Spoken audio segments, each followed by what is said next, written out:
don't know if I'm the only one. Never in my entire life have I seen a situation when a shooting happens and then somebody completely unrelated to the shooting that just happened jumps up and down and says that they did it and gets arrested. Charlie Kirk wasn't supposed to die that day. A 31-year-old political firebrand standing before a packed auditorium, speaking about free speech and the dangers of violence, only to be silenced by a single bullet. On September 10th, 2025, Utah Valley University became the stage for one of the most shocking assassinations in modern America. The shot came from 142 yards away. A precision kill in broad daylight during a live event. Chaos erupted as terrified students ran for cover. Within minutes, Kirk was rushed to the hospital. Within hours, he was pronounced dead. And within days, the FBI declared it case closed. But was it really that simple? Man arrested, 22-year-old Tyler Robinson, was painted as a lone radical, a clean-cut scapegoat for a tragedy too massive to explain. But cracks in the story began to emerge almost immediately. Strange evidence, suspicious timing, a confession that didn't sound like a confession at all. And then came Candace Owens, one of Kirk's closest allies and fiercest defenders. She claimed that what happened wasn't a random act of violence, something far darker, something involving billionaires, foreign governments, and a pressure campaign to silence Charlie before his voice grew too dangerous. This isn't just the story of an assassination, it's the story of power, deception, and the lengths people will go to keep their secrets hidden. September 10th, 2025. The American Comeback Tour had brought Charlie Kirk to Utah Valley University, another stop in his whirlwind effort to rally conservative students ahead of the elections. The crowd was packed, the energy electric. Cameras rolled as Kirk spoke passionately about the dangers of censorship and the epidemic of mass shootings. And then, at 12:23 p.m., it happened. A single shot rang out. The auditorium froze. Kirk collapsed on stage, clutching his neck. Students screamed. Chairs toppled, and panic spread like wildfire. Attendees stampeded toward the exits while security scrambled to secure the room. From a rooftop 142 yards away, authorities later claimed the assassin had been waiting, hidden, patient, methodical. That lone bullet would not only take Kirk's life, but ignite a political firestorm that still rages today. Emergency responders rushed him to Timpanogos Regional Hospital. By the time doctors fought to stabilize him, it was too late. The official time of death was marked within the hour. Almost instantly, the nation was thrown into shock. News outlets blasted the footage. Social media erupted. And yet, even as America mourned, the narrative was already being shaped. A lone shooter, a clean arrest, case closed. But as we'll see, nothing about that day was clean. Within 33 hours of the shooting, authorities announced they had their man, 22-year-old Tyler James Robinson. On paper, he didn't fit the profile of a political assassin. He wasn't a hardened criminal. No record, no radical history, nothing. Instead, he was an electrical apprentice from Washington County, Utah, raised in a conservative Mormon household, his father even working in law enforcement. So why him? Investigators pointed to a rifle, a German Mauser 306 bolt action, said to have belonged to Robinson's grandfather, was discovered in nearby woods wrapped in a towel. Ballistics, they claimed, matched the weapon to the bullet that struck Kirk. But here's where things got strange. Witnesses described the shooter as wearing tactical gear, moving with precision. Robinson, by all accounts, had no such training. Even more suspicious, the so-called evidence. Bullet casings engraved with bizarre anti-fascist slogans like "Hey Fascist Catch" and lyrics from the Italian protest song Bella Ciao. Engravings so theatrical, so perfect for headlines, that critics immediately suspected staging. Then came the texts. Authorities released alleged messages between Robinson and his transgender roommate, Lance Twiggs. In them, Robinson supposedly confessed to the shooting, worded in perfect grammar, almost like a courtroom script. But there were no timestamps, no metadata, nothing to verify when or even if those texts were sent. Even Utah's governor admitted Robinson wasn't cooperating cooperating with investigators. Despite claims he had confessed, the contradictions stacked up fast. And then came the oddest twist of all. A 71-year-old man named George Zinn, nicknamed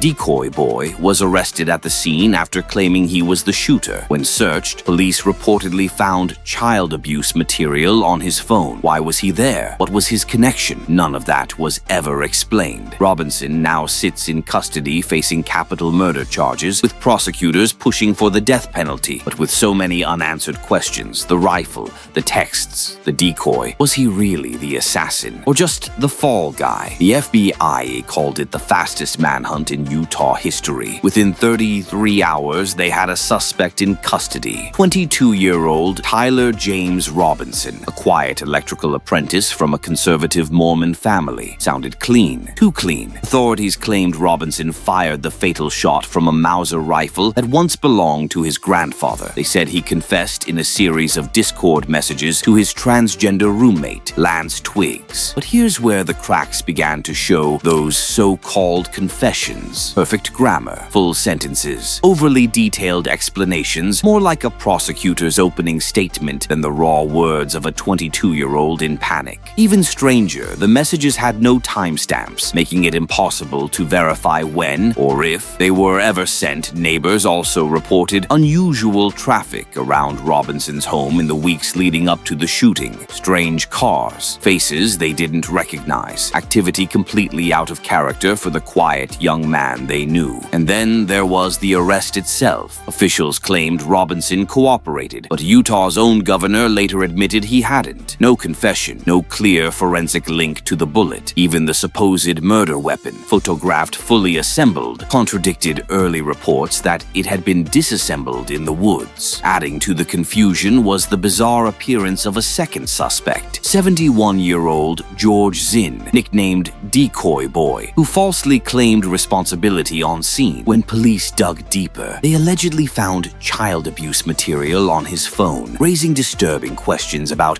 why he was even there. The strongest piece of evidence? A bullet. Yet according to Owens's sources, the bullet was too fragmented to match Robinson's rifle. In other words, the most critical proof didn't actually exist. Despite all of this, the FBI insisted on wrapping the case quickly. Owens claimed federal authorities pressured Utah officials to close it down and declare Robinson the lone gunman, warning that further digging could jeopardize the prosecution. For all the FBI's claims of a lone gunman, the eyewitnesses tell a different story. One student captured video of the shooter on the rooftop during the chaos at Utah Valley University. But when investigators showed him the official suspect, Tyler Robinson, he hesitated. His words were chilling. "That's not the guy I saw." The shooter he described was wearing tactical gear, moving with a precision that didn't match a 22-year-old electrical apprentice. This wasn't a kid fumbling with his grandfather's rifle. It looked like someone trained, someone professional. Even more disturbing, no video has ever surfaced of Robinson actually pulling the trigger. Not one. Despite dozens of cameras on campus, the only footage that exists is blurred silhouettes, shadows on the rooftop. And then came the dispatch leaks. A voice on the emergency channel can be heard saying, "No autopsy." Doctor signed the death certificate. If accurate, this meant Kirk's death wasn't examined by a medical examiner at all, hurried through as if officials wanted it done and buried. Why would law enforcement rush the autopsy of one of America's most high-profile political figures? Why would the clearest eyewitness doubt the official suspect? Candace Owens didn't mince words. This wasn't an act of chaos. It was an operation, and the narrative we've been fed doesn't hold up. The shooter on the roof may have been the one who pulled the trigger, but the real question is, who put him there? In the weeks before his death, Charlie Kirk wasn't just fighting political opponents, he was fighting his own backers. Candace Owens revealed that in the Hamptons, a secret intervention was staged. The host, billionaire Bill Amann, one of Turning Point USA's most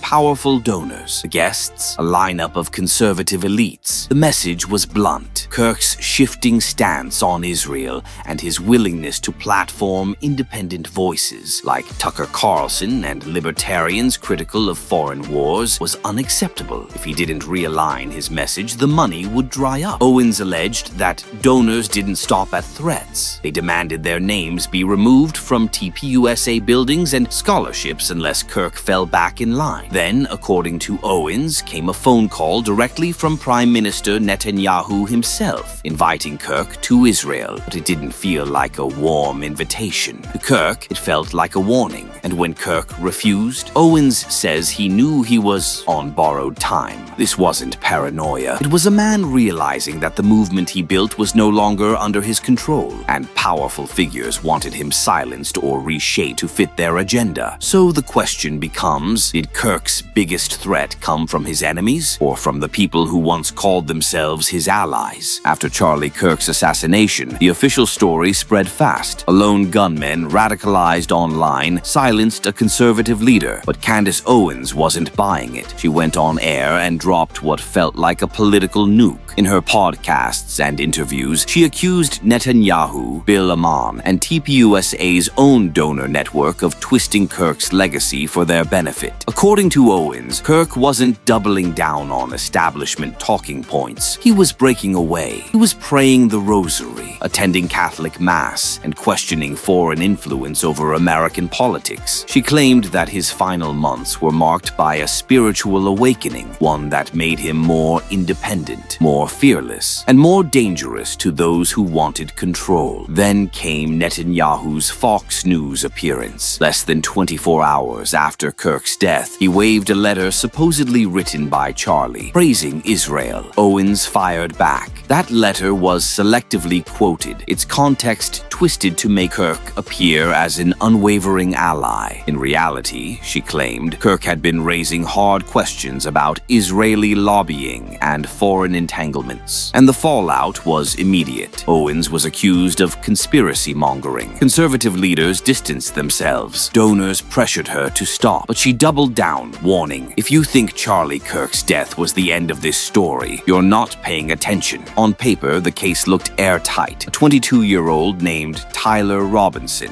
rifle in hand, caught after a 33-hour manhunt. But the deeper you look, the stranger it gets. First, the messages. Authorities claimed Robinson confessed in texts to his roommate, Lance Twiggs. But when journalists and legal analysts studied them, they looked scripted. Perfect grammar, legalistic tone, and oddly specific details, like a closing argument written for a jury. Even worse, the timestamps were missing. No one could confirm when or if those messages were even sent. Second, the weapon. Investigators said Robinson used his grandfather's Mauser rifle, but when photos surfaced, it appeared fully assembled. Yet earlier, they claimed he disassembled it to hide in the woods. Ballistic experts added another bombshell. The bullet that killed Kirk was too fragmented to match any weapon definitively. Third, the timeline of arrest. Officials boasted that Robinson confessed, but Governor Spencer Cox later admitted Robinson wasn't cooperating. That contradiction left many wondering, how could they be so certain, so fast, with no confession and no clean forensic link? Then came the eyewitness problem. The only person who captured video of the rooftop shooter told reporters he didn't believe it was Robinson. Why? The figure was in tactical gear, a stark contrast from the official claim that Robinson wore plain clothes. And perhaps most chilling, a leaked dispatch recording suggested Kirk never even received a formal autopsy. He did not go in for an autopsy, a dispatcher said. His death certificate, signed by a hospital doctor,